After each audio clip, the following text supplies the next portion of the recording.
एक बार फिर आपका स्वागत है। मैं हूं आपके साथ मस्तराम डलैल। पेश करते हैं हिमाचल प्रदेश की प्रमुख खबरें। हिमाचल प्रदेश कर्मचारियों की वित्तीय देनदारी पर अनुबंध कर्मचारियों को जो उनके वित्तीय लाभ बैकडेट से देने थे, उस पर हिमाचल प्रदेश हाई कोर्ट से लगातार फटकार आने के बाद और जो हाई कोर्ट ने एक बड़ा आदेश पारित किया कि इन तमाम कर्मचारियों को अनुबंध कार्यकाल से इन्हें तमाम वित्तीय लाभ और उनके इंक्रीमेंट पदोन्नति के लाभ नहीं दिए गए तो अधिकारियों के खिलाफ कार्रवाई होगी और विभागीय संपत्तियों को कुर्क कर दिया जाएगा। हाई कोर्ट के इस आदेश के बाद आज हिमाचल प्रदेश शिक्षा विभाग के सचिव राकेश कंवर ने अधिकारियों के साथ एक बड़ी बैठक की और इस बैठक में कहा गया कि अब इस पूरे मामले को लेकर हाई कोर्ट में क्या रिप्लाई दायर किया जाएगा, क्योंकि अब राकेश कंवर को खुद हाई कोर्ट ने सामने उपस्थित होकर जवाब देने के लिए कहा कि आप बताइए, आप अदालत के आदेशों को क्यों नहीं मानते। इस पर विस्तार से चर्चा होने के बाद सरकार ने यह निर्णय लिया है कि जिस प्रकार से सरकार ने भर्ती के जो नियम थे उस नियम को पूरी तरह से उस कानून को निरस्त करके विधानसभा में नया अध्यादेश पारित किया है, इसका हवाला दिया जाएगा। और साथ में यह भी कहा जाएगा कि राज्य सरकार का नया एक्ट आ गया है, इसके चलते इन कर्मचारियों को पुरानी देनदारियां नहीं दे पा रहे हैं, वित्तीय लाभ नहीं दे पा रहे हैं। लेकिन हिमाचल प्रदेश हाई कोर्ट ने यह साफ आदेशों में कहा है कि आपका एक्ट आ जाया, लेकिन कर्मचारियों की देनदारियां 2003 से लंबित हैं, उन्हें दीजिए, आपका एक्ट आ जाया है। इस पर विचाराधीन यह मामला है, बाद में सुनवाई होगी। लेकिन इस एक्ट के इंप्लीमेंट होने से पहले जितने भी हाई कोर्ट के आदेश थे उन आदेशों के जो आदेश आए थे उसकी पालना कीजिए और कर्मचारियों को उनके अनुबंध जो कॉन्ट्रेक्चुअल कर्मचारी थे, ज़्यादातर केसेस उनके हैं, उनकी तमाम देनदारियां दीजिए। कांग्रेस हाईकमान ने दिल्ली में मुख्यमंत्री सुखविंदर सिंह सुक्खू और उनके कुछ वरिष्ठ मंत्रियों को बुलाया है। पार्टी महासचिव के.सी. वेणुगोपाल के कार्यालय से राज्य सरकार के 6 मंत्रियों को फोन करके दिल्ली आने का न्योता दिया है।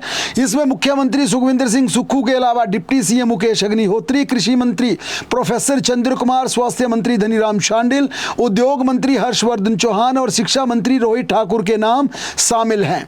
इसके अलावा प्रदेश कांग्रेस अध्यक्ष प्रतिभा सिंह और पार्टी प्रभारी रजनी पाटिल को भी टेलीफोन पर दिल्ली का न्योता दिया गया है।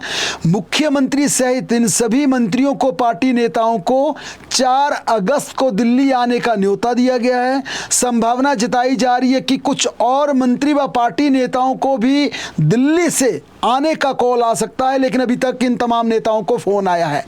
सूचना के अनुसार 4 अगस्त को बुलाई गई इस बैठक में पार्टी प्रदेशाध्यक्ष और कैबिनेट के विस्तार पर कोई बड़ा केंद्रीय हाईकमान चर्चा के बाद फैसला ले सकता है। हालांकि नेताओं की राय ली जाएगी, लेकिन फैसला हाईकमान बाद में जारी करेगा। और बड़ी सूचना यह भी कि दिल्ली बुलाए गए इन मंत्रियों और नेताओं में से किसी एक को पार्टी की बागडोर दी जा सकती है, जिसमें 5 वरिष्ठ मंत्री हैं, प्रतिभा सिंह हैं, यानी कि इन तमाम मंत्रियों से भी इनकी राय पूछी जा सकती है। ये चर्चा चल रही है कि इनमें से भी किसी एक को मंत्री पद का ऑफर किया जा सकता है। इसके अलावा डिप्टी स्पीकर विनय कुमार, संजय रतन और सुंदर ठाकुर के नाम भी अध्यक्ष पद के लिए चर्चा में लिए जा रहे हैं। अध्यक्ष पद का नाम फाइनल होने के बाद ही मंत्रिमंडल विस्तार की बात आगे बढ़ेगी। सूचना है कि किसी मंत्री के अध्यक्ष बनने पर 2 से 3 नए मंत्री प्रदेश में बन सकते हैं, क्योंकि मंत्री पद एक खाली है और किसी मंत्री को अध्यक्ष बना दिया जाता है तो फिर 2 नए मंत्री बन सकते हैं। संभावनाएं 3 की भी बन सकती हैं, क्योंकि विधानसभा अध्यक्ष जो कुलदीप सिंह पठानिया है, उन विधानसभा अध्यक्ष कुलदीप सिंह पठानिया को भी कैबिनेट में एडजस्ट किया जा सकता है। ऐसे में क्या किसी वरिष्ठ मंत्री को पार्टी का अध्यक्ष और विधानसभा का स्पीकर बनाकर क्या कैबिनेट में 3 नए चेहरे शामिल किए जा सकते हैं? ये तमाम संभावनाएं दिल्ली में चल रही है। यही वजह है क्योंकि अब करीब 2.5 साल का कार्यकाल पूरा हो चुका, तीसरा साल पूरा होने वाला है। अब स्पीकर की जो जिस प्रकार से स्पीकर की भूमिका रही है, उससे ना केवल मुख्यमंत्री बल्कि केंद्रीय हाईकमान भी बेहद खुश है। कुलदीप सिंह पठानिया की परफॉर्मेंस से दिल्ली भी बेहद खुश है। इसके चलते बड़ा इनाम कुलदीप सिंह पठानिया को भी मिल सकता है।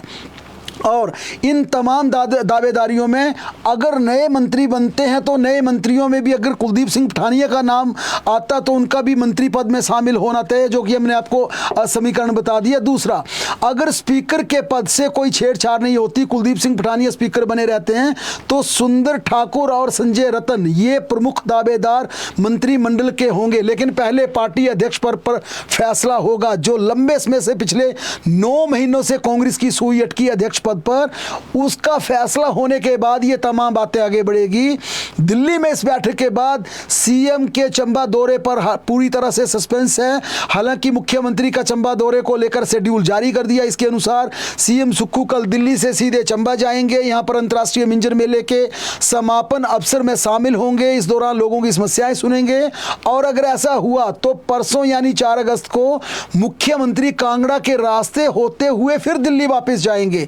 इसके चलते ये सस्पेंस है, क्योंकि दिल्ली में जो चर्चाएं चल रही हैं, दिल्ली में बड़ी लंबी चौड़ी वहां पर बैठक होनी है। अगर अध्यक्ष पद के लिए कोई हाईकमान नाम तय कर लेती है तो फिर कैबिनेट विस्तार की तरफ से कैबिनेट विस्तार की तरफ आगे बढ़ना है। लेकिन कांग्रेस के लिए एक अच्छी खबर नहीं है, और अच्छी खबर ये नहीं है कि कांग्रेस के वरिष्ठ नेता, पूर्व में वन मंत्री रहे दिग्गज नेता ठाकुर सिंह भरमौरी पार्टी से नाराज हो गए हैं। उन्होंने जिस प्रकार से अपने सोशल हैंडल पर जिस प्रकार से उन्होंने एक खबर को पोस्ट किया है, उनके बारे में खबर छपी है, इसे लेकर भरमौरी, ठाकुर सिंह भरमौरी ने यह स्पष्ट कर दिया है कि मैं चुप नहीं रहूंगा। अगर मेरी अनदेखी हुई तो मैं चुप नहीं रहूंगा, मैं मोर्चा खोलूंगा, अपनी आवाज को बुलंद रखूंगा। ये ठाकुर सिंह भरमौरी ने बड़े स्तर पर ऐलान कर दिया है।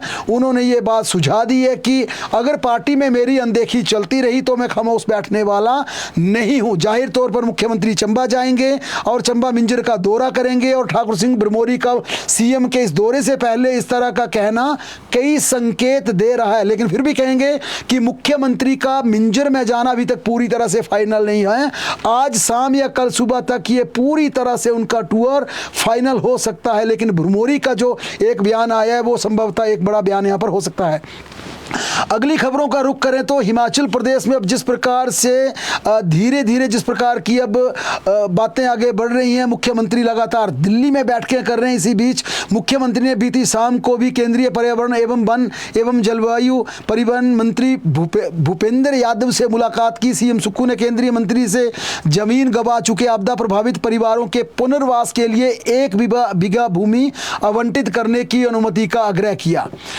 अब देखना कि जिस प्रकार से हिमाचल प्रदेश में बड़े स्तर पर भूमिहीन हुए लोग, उन्हें किस प्रकार से केंद्र सरकार इस पर राजी होती है, क्योंकि फॉरेस्ट लैंड की परमिशन मांगी गई है। फॉरेस्ट लैंड के लिए जिस प्रकार से आग्रह किया गया कि फॉरेस्ट लैंड में हिमाचल प्रदेश के आपदा प्रभावितों को वहां पर सेटल होने का मौका दिया जाए।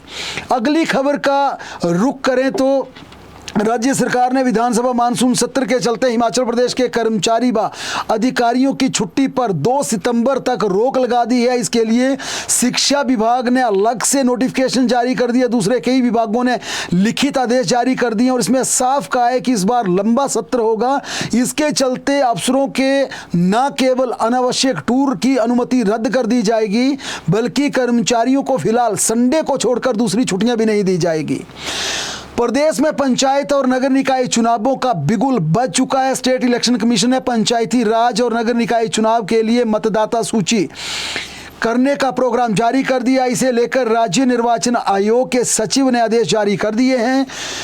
राज्यपाल शिव प्रताप शुक्ल ने आज राजभवन में मंडी आपदा प्रभावितों के लिए 3 गाड़ियों में राहत सामग्री को हरी झंडी दिखाकर रवाना किया। राज्यपाल खुद आपदा प्रभावित क्षेत्रों का दौरा करने मंडी रवाना हो रहे हैं। वहीं राज्यपाल के लिए खरीदी गई नई गाड़ी के मुद्दे पर राज्यपाल ने साफ कह दिया कि राज्यपाल की राजभवन की नई गाड़ी क्यों खरीदी गई। सरकार को यह भी बताना चाहिए था, क्या 5 साल पुरानी गाड़ी नियमों के अनुसार क्या दिल्ली में चल सकती है? जो एनजीटी के नियम हैं, जो रूल है, ये सरकार ने बात क्यों छुपाई? इस पर उन्होंने नाराजगी जाहिर की और कहा कि आपने गाड़ी की कीमत बता दी, नई गाड़ी खरीदी जा रही है, ये भी बता दिया, लेकिन ये क्यों नहीं बताया कि दिल्ली में 5 साल पुरानी गाड़ी चलाई ही नहीं जा सकती। प्रदेश में बिकने वाली शराब की बोतलों पर अब होलोग्राम लगेंगे। नकली और अवैध शराब की बिक्री को रोकने के लिए कर एवं आबकारी विभाग ने यह बड़ा फैसला लिया है। पूर्व सीएम प्रेम कुमार धूमल ने प्रदेश में लॉटरी को दोबारा शुरू करने की कड़ी निंदा की है। उन्होंने कहा कि इस दुर्भाग्यपूर्ण निर्णय से प्रदेश केवल बर्बादी की ओर बढ़ेगा। धूमल ने कहा, आज से 30 वर्ष पहले 17 अप्रैल 1996 को उच्च न्यायालय ने हिमाचल प्रदेश में चल रही सिंगल डिजिट लॉटरी की बिक्री को पूरी तरह से बंद कर दिया था। उल्लेखनीय है कि धूमल सरकार ने सत्ता में आने के बाद लॉटरी पर प्रतिबंध लगाया था। हालांकि इसके बाद हिमाचल प्रदेश में कुछ समय के लिए लॉटरी को फिर रीओपन कर दिया गया था, लेकिन वीरभद्र सरकार ने इसे पूरी तरह से प्रतिबंधित कर दिया गया था। राजस्व मंत्री जगत सिंह नेगी ने लॉटरी के मुद्दे पर भारतीय जनता पार्टी पर पलटवार करते हुए कहा कि भाजपा पहले अपने शासित राज्यों में लॉटरी को बंद करवाए, उसके बाद हिमाचल प्रदेश के मुद्दों पर टिप्पणी करे। पुलिस तथा वन विभाग को मिलेंगे नए मुखिया। वन विभाग में अमिताभ गौतम और संजय सूद में से किसी एक को होप्स बनाया जाएगा। वरिष्ठता में सबसे ऊपर अमिताभ गौतम 4 महीने बाद और संजय सूद का 1.25 साल का कार्यकाल बाकी है। ऐसे में यह संभावना जताई जा रही है कि फिलहाल सरकार 4 महीने के लिए अमिताभ गौतम को होप्स बना सकती है, उसके बाद संजय गुप्ता को एक लंबा स्पेल राज्य में वन मुखिया के रूप में दे सकती है। उधर पुलिस विभाग में भी नए डीजीपी की रेस में श्याम भक्त नेगी की लॉटरी लग सकती है। वरिष्ठता में सबसे ऊपर श्याम भक्त नेगी हिमाचल प्रदेश के मूल अधिकारी हैं, ईमानदार अधिकारी हैं। उनकी छवि आम जनता में बिल्कुल एक जिस प्रकार की है, उसके चलते राज्य सरकार उन्हें डीजीपी का पद सौंप सकती है। लेकिन वही मुख्यमंत्री के सबसे भरोसेमंद अशोक तिवारी, जिन्हें अतिरिक्त कार्यभार दिया गया है डीजीपी पद का, अब यह काफी रोचक हो गया। एक हिमाचली अधिकारी है, ईमानदारी का टैग लेकर आए हैं, लंबा उनका सेवा काल है, एक अलग छवि उनकी दिल्ली से लेकर शिमला तक है और दूसरे परफॉर्मेंस के आधार पर अशोक तिवारी का नाम भी प्रमुखता से लिया जाता है, जिस प्रकार से उनका एक लंबा अनुभव है।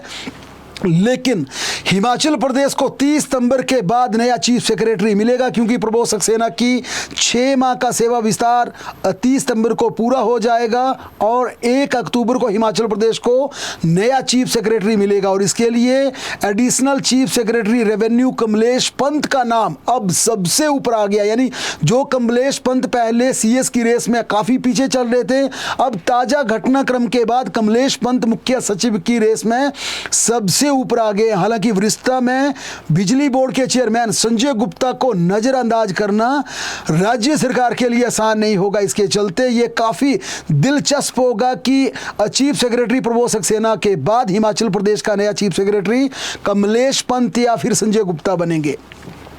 स्टेट इलेक्ट्रिसिटी बोर्ड प्रबंधन ने विजिलेंस को एक पत्र लिखा है। इसमें बिजली बोर्ड के पूर्व अधिकारियों के खिलाफ कार्रवाई की मांग की गई है। विजिलेंस को लिखे पत्र में कहा गया है कि बिजली बोर्ड से रिटायर हुए अधिकारियों ने वित्त शाखा की सलाह के खिलाफ 400 केवी कुनिहार लाइन के निर्माण के लिए बड़े स्तर पर कोताही बरती है, उसके लिए जिम्मेवार है और विजिलेंस से जांच की गुहार लगाई गई है। विजिलेंस में केस दर्ज करने के लिए लिखा गया है। कार्मिक विभाग को भी कुछ सीनियर जो रिटायर्ड ब्यूरोक्रेट हैं उनके खिलाफ ये पत्र दिया गया है।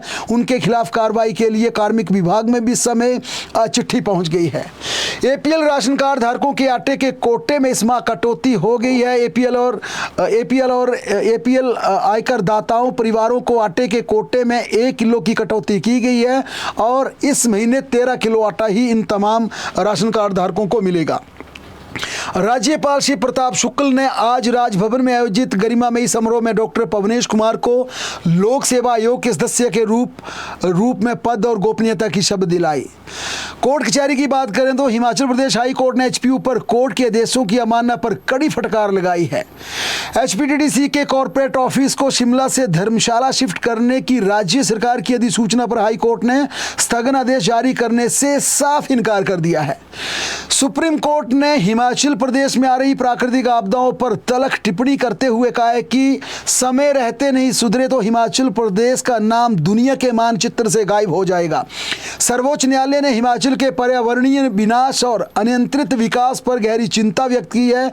सुप्रीम कोर्ट की डबल बेंच ने कहा कि यदि हिमाचल में निर्माण कार्य और विकास योजना इसी तरह अवैज्ञानिक ढंग से चलती रही तो वह दिन दूर नहीं जब हिमाचल प्रदेश देश के मानचित्र से ही गायब हो जाएगा। पूरे पहाड़ नीचे आ जाएंगे और पूरा प्रदेश तहस नहस हो जाएगा। सुप्रीम कोर्ट ने कहा कि हिमाचल में आ रही आपदा मैन मेड है, इसे प्राकृतिक आपदा कहना और प्रकृति को दोषी ठहराना बिल्कुल गलत है। चंडीगढ़ में शराब की पेटी खरीदने के आरोप में हिमाचल पुलिस के एक सब इंस्पेक्टर और 3 कांस्टेबल को बीती रात निलंबित कर दिया। और इसके बाद इनके निलंबन के बाद सोशल मीडिया पर एक होड़ आ गई। न केवल पुलिस कर्मचारी बल्कि प्रदेश के दूसरे लोग भी इस पर कमेंट करने लगे, क्या आपने शराब के ठेके खोल दिए? तो क्या पुलिस के जवान को या किसी सरकारी कर्मचारी को क्या शराब खरीदने के आरोप में क्या सस्पेंड किया जा सकता है? बीती रात दरअसल एक वीडियो वायरल होने के बाद सोलन जिला के पुलिस अधीक्षक गौरव सिंह ने यह कार्रवाई की। 4 पुलिस जवान, जिसमें एक सब इंस्पेक्टर भी है, सीएम की ड्यूटी पर तैनात थे। मुख्यमंत्री के काफिले के लिए सोलन से लेकर चंडीगढ़ तक साथ रवाना हुए। चंडीगढ़ में एयरपोर्ट में मुख्यमंत्री को छोड़ने के बाद वापस आए तो चंडीगढ़ के एक शोरूम में शराब खरीदने पहुंच गए। और जो वीडियो वायरल हो रहा उसके अनुसार इन 4 पुलिस वालों ने एक शराब पेटी खरीदी और वापस सोलन के लिए आ गए। अब इस पर जब ये वीडियो वायरल हुआ, इसकी खबरें चली, तो सोशल मीडिया पर नई जंग छिड़ गई। और नई जंग छिड़ने की वजह थी, क्या हिमाचल प्रदेश के किसी पुलिस वाले को क्या शराब खरीदने का अधिकार नहीं है? क्या वो शराब नहीं खरीद सकता?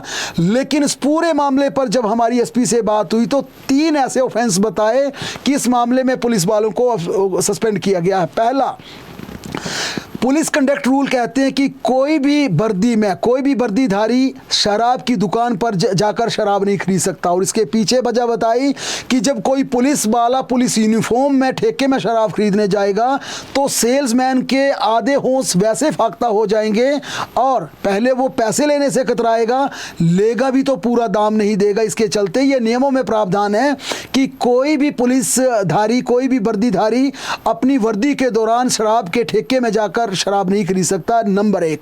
दूसरा, 4 जवान पुलिस ड्यूटी पर तैनात थे और उनकी ड्यूटी तब तक ऑफ नहीं होनी थी जब तक मुख्यमंत्री की दिल्ली में लैंडिंग ना हो जाती और उनकी वापस आकर सोलन में रिपोर्टिंग नहीं हो जाती, तब तक उनकी ड्यूटी ऑन थी, उनकी ड्यूटी बंद नहीं थी। और तीसरा, जो बड़ा इसमें एसपी ने बताया कि किसी भी हिमाचल प्रदेश के जो रूल हैं, जो नियम है, जो आबकारी एक्साइज के नियम है, किसी भी व्यक्ति को एक गाड़ी में 2 से ज़्यादा बोतल लाने की अनुमति नहीं है। फिर पुलिस जो कि खुद चालान करती है, खुद गाड़ियों की तलाशी लेती है, खुद एफआईआर करती है, खुद केसेस बनाती है, आप एक पेटी शराब की बोतल कैसे ला रहे थे? लोग कुल 4 थे, पूरा बॉक्स आप जिसमें 12 बोतल होती है वो शराब की ला रहे थे। हालांकि ये तमाम इन्वेस्टिगेशन के इश्यूज हैं, आगे चलकर जो उनके खिलाफ डिपार्टमेंटल इंक्वायरी बिठाई गई उसमें देखा जाएगा क्या वाकई उनकी ड्यूटी ऑफ हुई थी, नहीं हुई थी, क्या वाकई ही वे 12 बोतलें खरीदी थी या क्वांटिटी कम थी। ये तमाम इन्वेस्टिगेशन के इशू हैं। लेकिन पुलिस ने इतना जरूर बताया कि 3 ऐसे प्रमुख बिंदु थे जिसमें वर्दी में कोई अगर पुलिस वाला ठेके में जाके शराब खरीदेगा तो सेल्समैन पूरी ट्रांसपेरेंसी नहीं आएगी, डरेगा कि ये पुलिस वाला मेरी चालान कर देगा, मेरे खिलाफ कार्रवाई हो जाएगी। पहले तो पैसे लेने से मना करेगा, लेगा तो कम लेगा। लेकिन उधर पुलिस वाले कहते हैं कि ये बिल्कुल गलत है। आप अगर पैसे देके शराब खरीद रहे हैं तब भी आपको सस्पेंशन की सजा है। अगर आप जो एक्साइज के नियम है, जो रूल्स हैं, शराब की दुकान पर जाते हैं, पैसे देते हैं और बोतल खरीदते हैं तब भी आपको सस्पेंशन है। अब ये पूरा मामला इतना उलझ गया है कि अब इसमें इन्वेस्टिगेशन के बाद तमाम तथ्य आएंगे। लेकिन आपकी प्रतिक्रिया जरूर हम चाहेंगे, क्या वाकई इनकी सस्पेंशन वाजिब है या गलत है? और क्या वाकई किसी पुलिस वाले को पैसे देकर शराब खरीदने का अधिकार है या नहीं है? बीती रात से लेकर सुबह तक हिमाचल प्रदेश में फिर भयंकर बारिश हुई है। इसके चलते ऊना, चंबा, कांगड़ा और कुल्लू में जबरदस्त तबाही हुई है। ऊना में बाढ़ जैसे हालात बन गए हैं। ऊना जिला में बारिश का नया कीर्तिमान स्थापित होने के चलते 100 से ज़्यादा, ऊना शहर के 100 से ज़्यादा घरों में मलबा और पानी भर गया है। सड़क और बाजार तालाब में बदल गए हैं। पूरी तरह से अर्थव्यवस्था तहस नहस हो गई है। चंबा में भी कई जगह बादल फटने, नदी नालों के उफान पर आने के चलते भारी भूस्खलन की सूचना है। खासकर ढलोजी और सलूनी में जबरदस्त तबाही हुई है। कुल्लू जिला के नेशनल हाईवे के अलावा मलाना में भी उबलते नाले के बीच एक पुल बह गया है और नेशनल हाईवे कीरतपुर मनाली में जगह जगह लैंडस्लाइड हुआ, जिसके चलते आज पूरा पूरा दिन ट्रैफिक बुरी तरह से यातायात के लिए प्रभावित हुआ। इस भारी बारिश के चलते आज ऊना जिला तथा चंबा के डलहौजी के स्कूलों को बंद रखा गया था, लेकिन मौसम विभाग ने अगले 12 घंटों के लिए प्रदेश में भारी बारिश का अनुमान जताते हुए 11 जिलों के लिए ऑरेंज अलर्ट, अगले 12 घंटों के लिए प्रदेश के 11 जिलों में ऑरेंज अलर्ट जारी कर दिया है। लाहौल स्पीति को छोड़कर बाकी सभी 12 जिलों में अगले 12 घंटे के लिए यानी कि सुबह 6 बजे तक भारी बारिश का अनुमान है और इसके लिए एडवाइजरी भी जारी कर दी है। कल रविवार को 4 जिलों के लिए ऑरेंज अलर्ट रहेगा। बिलासपुर, मंडी, सोलन और सिरमौर में भारी बारिश का अलर्ट जारी किया गया। 4 और 5 अगस्त को भी प्रदेश के कई हिस्सों में भारी बारिश की चेतावनी है। बहरहाल प्रदेश की तमाम बड़ी खबरों के लिए जुड़े रहें हमारे साथ, देखते और पढ़ते रहें हिमाचल दस्तक।